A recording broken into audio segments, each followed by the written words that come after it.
Magandang araw sa inyong lahat. Heto na ang latest weather update natin para sa iba't ibang bahagi ng bansa ngayong araw ng Monday. Halos lahat ng mga weather model ay nagkakatugma na sa kanilang forecast na may posibleng bagyo na pumasok sa bansa. Alamin natin ang pinakabagong detalye dito. Kung gusto mo naman lagi kang informed sa lagay ng panahon, huwag kalimutang mag-subscribe dito sa channel. Sa kasalukuyan, easterlies pa din ang pangunahing nakaaapekto sa buong Pilipinas. Kapag easterlies ang umiiral, may mainit at mahalumigmig na hanging nagmumula sa silangan na patuloy na naghahatid ng moisture sa malaking bahagi ng kapuluan. Ibig sabihin, kahit may mga oras na mukhang maaliwalas ang kalangitan at parang payapa ang panahon, pwede pa rin itong magbago habang tumatagal ang maghapon. Para sa Western Visayas, Negros Island Region, Northern Mindanao, Zamboanga Peninsula, Bar at Palawan. Ang inaasahang lagay ng panahon ay cloudy skies with scattered rains and thunderstorms dahil sa easterlies. Meaning, hindi lang ito simpleng panakanakang ambon o maikling buhos. May malinaw na posibilidad ng mga pag-ulan at thunderstorms na pwedeng magdala ng moderate hanggang minsan ay heavy rains. Dahil dito, may banta ng flash floods o landslides, lalo na sa mga komunidad na mababa ang lugar, malapit sa ilog o nasa paanan ng bundok. Kaya para sa mga nasa mga bahaging ito ng bansa, mas mabuting maging alerto sa mga oras na lalong kumakapal ang ulap at tumitindi ang buhos ng ulan dahil sa ganitong sitwasyon, pwedeng mabilis lumala ang lagay ng panahon sa loob lamang ng ilang oras. Sa Western Visayas at sa Negros Island Region, kailangang maging maingat lalo na sa mga lugar na madalas makaranas ng biglaang pag-apaw ng tubig kapag may malakas na buhos sa maikling panahon. Hindi man ibig sabihin na buong rehiyon ay sabay-sabay na makararanas ng matinding ulan, malinaw pa rin na may mas mataas na posibilidad ng aktibong pag-ulan sa ilang bahagi. Ganon din sa Northern Mindanao, Zamboanga Peninsula at Barmem. Dahil easterlies ang may dala ng moisture, pwedeng magkaroon ng sunod-sunod na pagbuo ng ulap at thunderstorm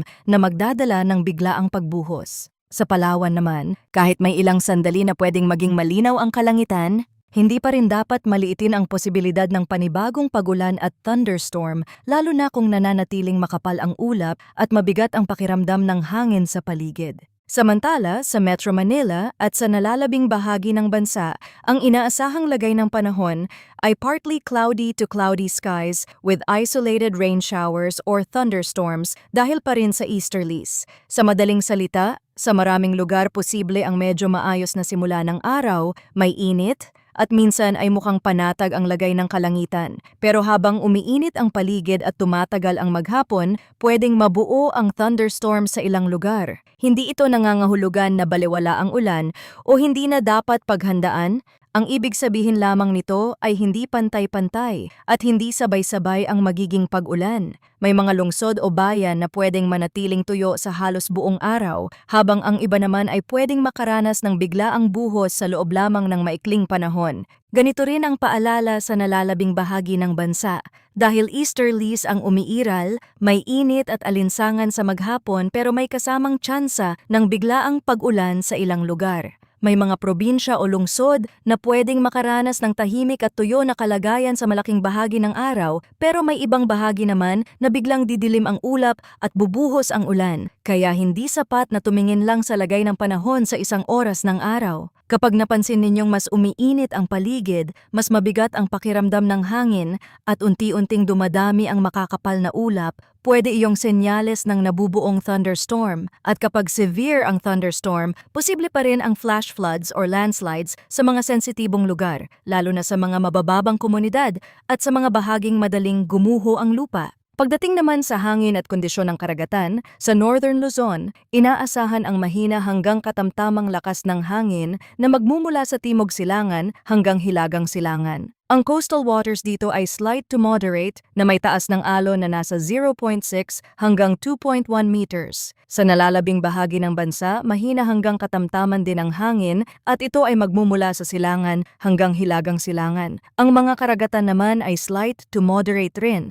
na may taas ng alon na nasa 0.6 hanggang 1.8 meters. Sa kabuuan, hindi ito indikasyon ng pinakamalubhang kondisyon sa dagat pero hindi pa rin ito dahilan para maging kampante.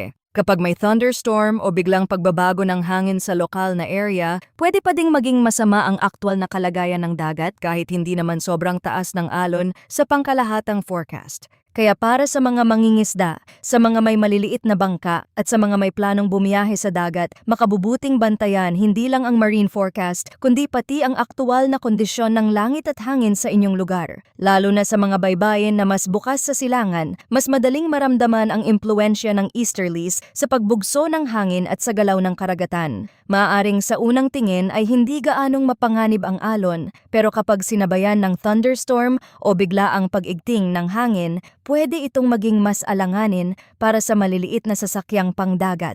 Kung titingnan naman natin ang temperatura at relative humidity sa nakalipas na 24 na oras, ang pinakamababang temperatura ay 24.2 degrees Celsius at naitala ito alas 5 ng umaga. Ang pinakamataas na temperatura naman ay umabot sa 35.2 degrees Celsius alas 2 ng hapon. Ipinapakita nito na kahit sa umaga ay may kaunting ginhawa pa sa pakiramdam, pero mabilis ding tumitindi ang init habang tumatagal ang araw. Ang minimum relative humidity naman ay 45% at naitala alas 2 ng hapon, habang ang maximum relative humidity ay 82% alas 5 ng umaga. Ang kombinasyon ng mataas na init at halumigmig sa hangin ang dahilan kung bakit mabigat sa pakiramdam ang panahon sa maraming lugar, lalo na mula tanghali hanggang hapon. Ngayon, pag-usapan naman natin ang latest update sa mga international weather model. Sa kasalukuyan, nagkakasundo pa rin ang karamihan at nagpapakita ng development ng isang bagyo sa may timog silangan ng bansa. Sa mas malawak na tingin ng forecast, unti-unti itong lalapit ngayong linggo at kung ito ay magiging ganap na bagyo sa loob ng Philippine Area of Responsibility,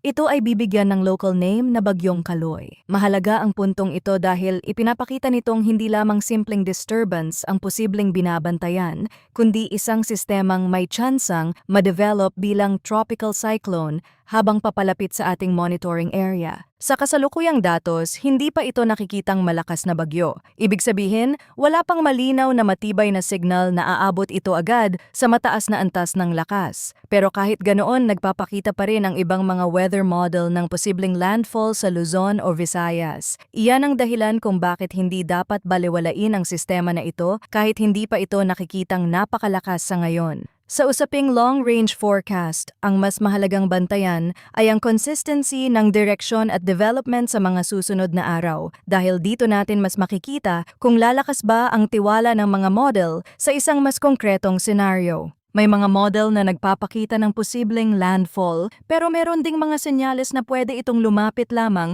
at hindi direktang tumama sa kalupaan. Meaning, magkakaiba pa rin ang direksyon ng forecast sa puntong ito. At dahil long-range forecast pa ito, marami pang pwedeng magbago sa kilos at galaw ng nasabing sistema. Pwedeng mag-iba ang track, pwedeng bumilis o maging mabagal ang pag-usad, at pwede ring magbago ang eksaktong lugar kung saan ito pinakamalapit sa bansa. Kapag na-develop na ito bilang isang tropical depression, mas tataas ang accuracy ng mga model forecast. Mahalaga ang bahaging iyan dahil kapag may mas malinaw ng sentro at mas organisado na ang sistema, mas nagiging mas eksakto ang binibigay na projected track at mas napapaliit ang uncertainty. Sa ngayon kasi, habang hindi pa ganap na nade-develop ang system, mas marami pang posibleng senaryo ang nasa loob ng forecast cone. Pero habang lumilinaw ang development at dumadami ang aktual na datos, mas nagiging malinaw din kung talagang tutuloy ba ito sa paglapit at kung magiging concern ba ito para sa Luzon o Visayas.